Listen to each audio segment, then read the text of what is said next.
விஜய் நடிப்பில் தெரி, மெர்சல், பிகில் ஆகிய படங்களை அடுத்தடுத்து இயக்கிய அட்லி நடிகை பிரியாவை காதலித்து திருமணம் செய்து கொண்டார். தொடர்ந்து ஜவான் படத்தை இயக்கி பேன் இந்தியா இயக்குநராக வலம் வருகிறார். இந்நிலையில் அட்லியின் இன்ஸ்டா பதிவு வைரலாகி வருகிறது. அதில் அவரது மனைவி பிரியா தன் குழந்தையை தூக்கி கொஞ்சியபடியே வாரிசு படத்தை பார்ப்பது போல் இருக்கும் வீடியோ ஒன்று வைரலாகி வருகிறது. தமிழக வெற்றி கழகம் என்ற அரசியல் கட்சியை தொடங்கியுள்ள நடிகர் விஜய் தளபதி 69 படத்தோடு திரைப்பயணத்திற்கு முற்றுப்புள்ளி வைக்க முடிவெடுத்துள்ளார். இதனால் அவரது கடைசி படத்தை இயக்கப் போவது யார் என்ற எதிர்பார்ப்பு எழுந்துள்ளது.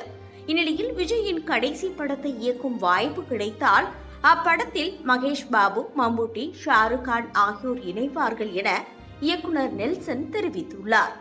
இந்த பதிவு தற்போது வைரலாகி வருகிறது. நடிகர் அஜித்தின் 53வது பிறந்த நாளை முன்னிட்டு வரும் மே 1ஆம் தேதி அவரது திரைப்படங்கள் ரீ-ரிலீஸ் செய்யப்பட உள்ளது.